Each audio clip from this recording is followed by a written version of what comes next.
Howdy all, it's Black Shadow here. We're back to another episode for Top 5, a series where we take a specific topic for the world of Dune Imperium and I give my tips and tricks to help improve your game. We're continuing our look through the various leaders for Dune Imperium Uprising Bloodlines. So they're 10 times really fast. Next up is going to be Count Hasmir Fenring, husband to Lady Margot. So, Count Hasmir is a 2-pip complexity leader, and is kind of a bit of an odd one in a way. Myself and like quite a few others actually, when we first got a look at the leaders for Bloodlines the very first time, and we saw some of the crazy stuff going on with like Mahayim and Liet Kynes and that and Dungalada, that sort of thing. We looked at Hasmir and were like, it's a bit not much going on here, really. A bit basic. His abilities look kind of neat, I guess. But, you know, in a way, there was a little bit of underwhelmment, perhaps, from some folks that were, like, expecting to see, like, all sorts of stuff. And really, you just got his passive, 1 line, and his ability, 1 line and 1 effect. And that's it. But do not underestimate Count Fenring. As it turns out, he's really good.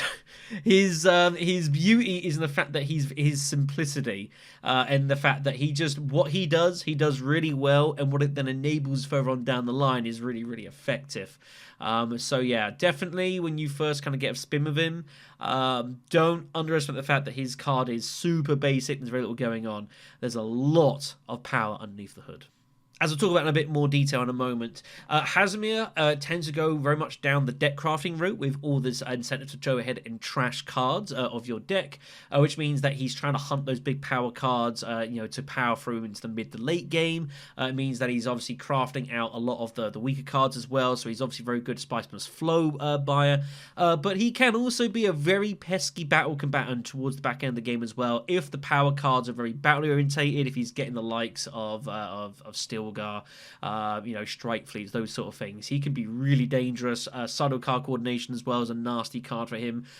So just be a little bit careful of when you're fighting against him. Always expect a little bit of difficulty, and just bear in mind that if he starts picking up some of those really big cards in the row, it's going to be bad news for everyone else.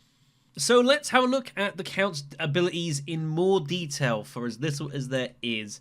Again, there's a lot more going on than first meets the eye. We'll start off with his passive ability, Assassin, which is straightforward. Whenever you trash a card in the game, that being an actual card from your deck, Imperial Row, not intrigue, anything like that, you get a Solari. Straightforward. So, it means that initially you are able to pick up money from places that other people don't expect. This includes any trashing, so it means that Seek Allies, the card that's your one-time use for diplomacy, effectively has a Solari on top of it as well. Pretty neat. It also means that if Hasmir can find ways to trash cards early in the game, he's also able to pick up some extra money as well. So that means if you can send Seek Allies to Desert Tactics, you're basically getting a troop, 2 trashes and 2 Solari and deployment into the conflict, which looks really, really juicy. It also means as well that if there's anything that's on offer early that gives trashes is really good. If you've got the new skirmish which gives trashes, this is definitely very desirable for Hasmir to get involved for. But bear in mind that this is like the most fought for battle basically in the game outside of tier 3s. Everyone always goes in really heavily for this one, so I don't expect to win this too much. Of some battle leaders going on.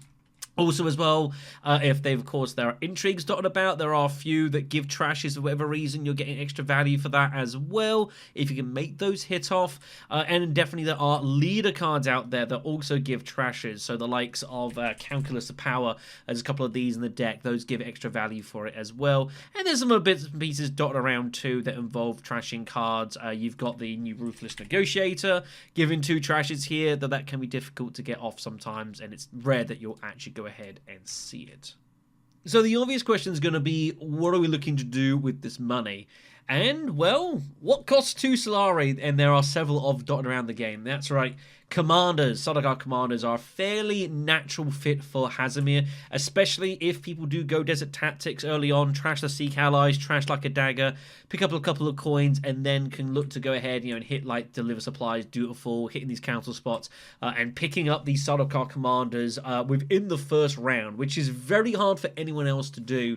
So you can definitely look to try and snipe some very desirable reliable abilities, charismatic, driven, hardy, these resource generators could be pretty darn nice for you. It definitely means that you could go, for example, like gather support with your ring and pick up a couple of troops, pick up a Sardaukar commander, having already hit desert tactics and maybe got involved in the fight. And if there's no other battle leaders dotted around, realistically, you can be really, really dangerous in that round too. If it's a juicy fight, you can go very heavy forward. It might be very difficult for anyone else to really be able to commit and outspend you there. So there's definitely potential to become quite an early nuisance with combats for players, and it's something you should definitely consider. You could, of course, as well just stockpile the cash to get hold of Swordmaster or High Count a little quicker. If you can trash your dagger doing that, maybe pick up some spice, hit Spice Refinery. That's 6 Solari. That's enough to go High Council round 2 if that's what you want to do. Maybe you find some extra cash. You can get Swordmaster round 3 as well. The choice is up to you. If you can get a contract completed with hitting Dutiful perhaps as well, that is an option as well. But obviously bear in mind, if you're hitting Desert Tactics, you're not going to have the water, so it means any harvest contracts are going to be pretty limited because these are going to be off limits to you. So just be a little cautious of that. This does quite well fit into talking about his ring ability, Carino Liaison, which allows you to either trash a card in your play area, or you can get a spy onto the Emperor location that will infiltrate if it's already blocked. We'll talk about the bottom bit first, realistically. Being able to just guarantee a spy on the Emperor is definitely nice. As said, there is definitely some synergy for Hasmir to go down this route. You've got commanders, the contracts can be pretty decent for you. It's not a bad alliance for you to kind of go for as well. The Emperor alliance is generally one that isn't hugely fought for in the game, but that can obviously vary from play to play. And getting access to this early means you can get to Imperial Privilege sometimes, be a really nice place to store and change out your intrigues and kind of draw for better cards. Stuff like that can definitely be pretty good. It definitely means that if you've got any cards dotted around that give you synergy for spy pulling, there's a lot going on there. So obviously Public Spectacle is a very dangerous card to Hasmir's hands because he can guarantee the spy. There's nothing you can do about it. It gets straight blocked. You've also got as well the Imperial Spy Master, which it does the same kind of idea, letting you be able to recall spies, pick up extra intrigues, is definitely a bit extra use for you there as well. It's something for you to play around with. I wouldn't go too crazily outside of the way for that, but they are kind of nice little side effects of being able to pick up the extra spy on the Emperor spot. But the more interesting part of this ability has got to be the top line. Being able to trash a card from your play area. And play area specifically. This means that Hasmir is basically the opposite of Princess Irulan, who uses her ring to be able to trash her cards out of her hand. Hasmir lets you at least play them in the first spot before you trash them, which inherently is an advantage. However, it means that you need to have played a card down in the first place before you can go ahead trashing it, which means that it's really awkward to use your ring first up potentially, because if you do, the only other card that you could trash in your play area is going to be your ring, and you might not really want to do that very early. So it means that in theory what you want to be trying to probably do in an opening round is, if you use your faction or whatever else, but maybe use your Dune Desert Planet card, pick up some spice, and then use your Signet Ring to, I don't know, go to here, maybe buy a tech or something, and then trash Dune to Planet out of the way alongside it, just cleaning up your deck a little bit. But again, the problem is that you're basically forced to use your ring's second action. In a hand like this, that's going to be really difficult because you ain't going to use your diplomacy and then your Signet Ring and trashing that. That's not going to happen. If you use your Seek Allies now, well, this ain't trashing anything because this is already gone. So it does encourage Hasmir, if you're going to go down that route, to want to go down Swordmaster. Having that third agent action definitely frees up the Signet Ring, gives a much better flexibility for when you decide to actually use that. It also means, again, as noted, if you do go heavy down the Emperor, it means Imperial Privilege is another way around this, so it is an expensive option. Being able to go to Diplomacy, then maybe, I don't know, sending out your Dagger card, if I can ever find a dagger. There we go, eventually. Of course, they're at the bottom of the deck. What do you expect on a live recording? And then you use that to then hit Imperial Approach, and then you can use your Signet Ring to do whatever it is, and then trash the dagger, for example. That seems quite a nice combination of moves. But again, you need to get that extra agent action. There are definitely a few leaders, both in Uprising as well as in base Dune Imperium, that I think having that extra agent action as soon as possible is really important. I think of Armady Kaz, for example, in Rise of Ix, someone who wants to get that third action, so it just gives a bit of better flexibility with his coordination ability. And this is kind of the same sort of idea. So do bear in mind that if you're just looking to just use your ring to put spies on them for all day and recall them with public spectacle, then it's fine. But if you're using it to more to kind of create your deck and obviously get hits of assassin in order to get money back and rebates on that as well, you're probably going to need to consider some upfront costs. So next up, let's talk about seat positioning for Hasmir Fenring and where we think he might be of good use. I don't know if I really say there's any bad spot for Hasmir, but again, where you end up having him, I think can definitely influence how you look to play. As we mentioned earlier, if you do have Hasmir in one of these sort of earlier seats, then there is definitely some appetizing route of looking to go for the early desert tactics, because you're able to pick up the extra money, especially with Seek Allies, using that to trash like a dagger and the Seek Allies card. Pick up those 2 Solaris so you can look to start hitting commanders straight away. Does look pretty good. It also means that you are definitely getting a bit of access towards the Fremen, which everyone always wants, because at the end of the day, you do like getting to Siege, you do like getting worms, so you can double combat rewards. But it should be noted that Hasmir doesn't have any actual active assistance in any fight, especially in the early game. Hasmir is very much dependent on trashing on his early cards and then picking up some strong cards to basically make up for that in the mid to late game. So in the start, if you're fighting leads like Gurney, Halleck, Muad'Dib, Duncan Eye, that sort of thing, ultimately they're going to outpower you in a lot of those early combats, and there's not really a whole lot that you can do about it. So do tread with care with what you're looking to do from those early seats. Alternatively, you can, as noted as well, look to maybe go a bit more resource heavy, making, third or fourth seat, going maybe a bit more spice heavy, because the Fremen spots are going to be blocked, picking up resources. You can maybe go spice refinery, trash your Dune card after you picked it up, pick up a load of money, go early high council, maybe for some techs that are cheap, that are very useful for you, maybe picking up, the Swordmaster again, just freeing up your ring, making it a bit easier for it to trash cards rather than just putting spies down.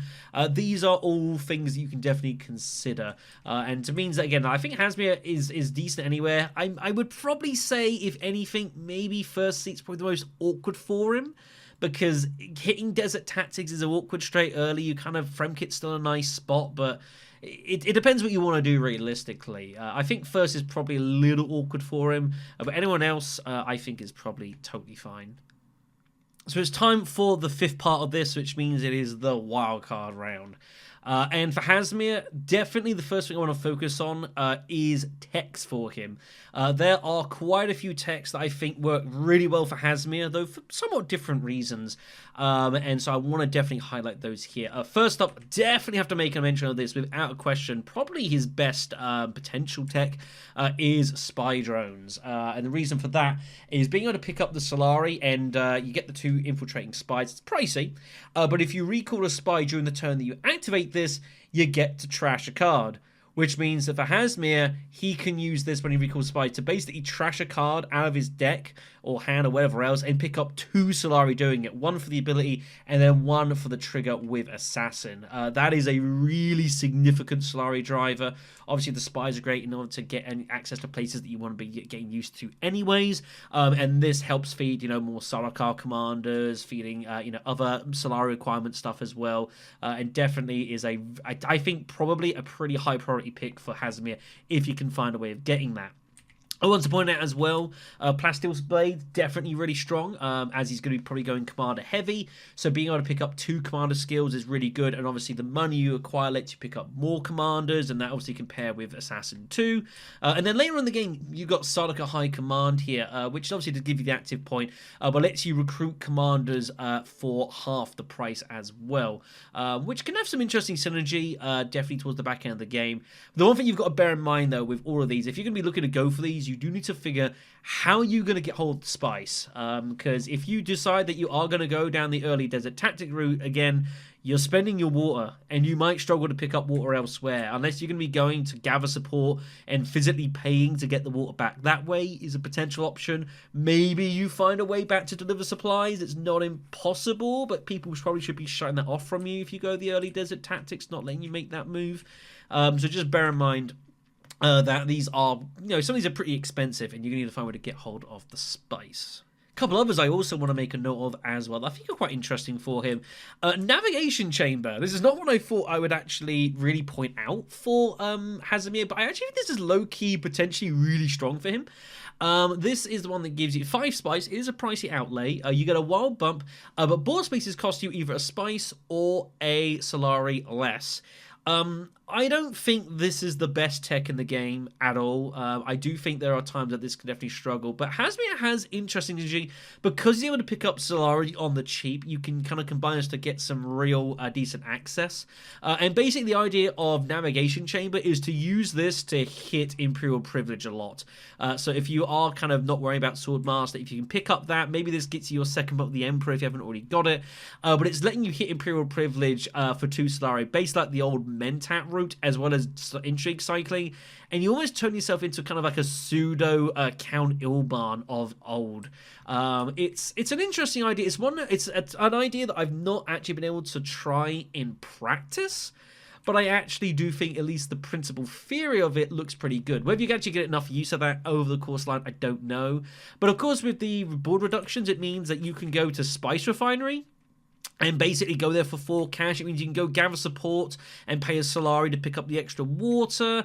Espionage, it doesn't require any space whatsoever. It makes Sardaukar a little cheaper, High Council cheaper. I actually do think there are a lot of ways that we can use that with Hasmir and get a lot of value out of that other people probably wouldn't be so interested in. The other one I want to make a note of as well is also Planetary Array. This gives you the trash when you buy it. Obviously, it is pretty decent, but also gives you a chance to draw cards for when you would conflict for your next round. So if Hasmir is going down quite a big combat route, if you've got a bit of dominance in that respect, there's another big combat leaders dotted around as well. This can be a nice way of just getting that little bit extra snowball potential, and it's not that expensive in the whole. So I think, one to, if it plays into your overall strategy, I think has got some use. And of course, with the infiltrating Emperor Spy, it means that Hasmir does have a lot of inherent synergy with a lot of Emperor-style cards. A few of them we've already talked about already. You got counters for trashing, coordination. With that guaranteed Emperor Spy, can be really difficult for some people to deal with because it's just a shock influx of troops and intrigues that you can't block. Spy Master for recording those spies, getting the extra intrigues. At that point, Treacherous Maneuvers looking pretty good. Being able to use this and trash an Emperor card you don't really need for a double bump is pretty good, but there's definitely other stuff going on as well. Price is no object, very, very powerful card. Being able to acquire cards using Solari instead of Persuasion, well, of course, Hasmir's picking up the extra money with Assassin, with the likes of Spy Drones, and this can be used to get as well to stuff like Espionage as well, and really good heavy spices flow by. Looks pretty strong there. You've got Quash Rebellion. This is the one that gives you extra Persuasion if you've got commanders in the conflict, which is something that Hasmir can definitely also look to do as well, and also producing money as well. So just a really, really good solid card for him there. Elite Forces, again, sort of similar down the route of coordination. Be able to use this to trash Emperor card that could be any Emperor card from your hand, and be able to turn it into deployment. Getting extra forces is good. Ruthless Leadership as well. If you don't have the likes of coordination in order to deploy troops when you hit Sardaukar, well, you can definitely use Leadership in order to do it on reveal and get some of those dudes in. And of course, when you've got the commanders in, you can play this to get the double trash and get more money for Fenring. So it's a nice snowboarding effect there. And I'll even throw out as well Captured Mentat, which isn't actually an Emperor card, but kind of is.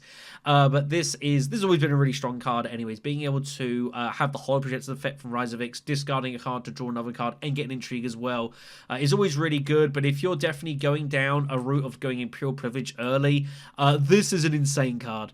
Being able to basically go here, draw a card, discard something you don't want to draw another card, pick up an intrigue for free on the fly, and then trash an intrigue intrigue you don't need for another intrigue, and then Agent Recall. And if you combine this with like suspensor suits or something, you are absolutely laughing. Captain Mentak can be a devastating card if you can get to Imperial Privilege very quickly, and definitely one that Hasmir can get to a lot more reliably than some other characters. So in summary then, for Hasmir Fenring, as noted at the start, on the face of it, looks pretty basic, pretty standard, and very unassuming. But Hasmir has a lot of really cool stuff going on, and a lot of potential strength there if you're willing to kind of go into the weeds a little bit. He is definitely a much more high-effort leader than some other characters that we've already talked about in this series, and some that we even talk about later on down here as well.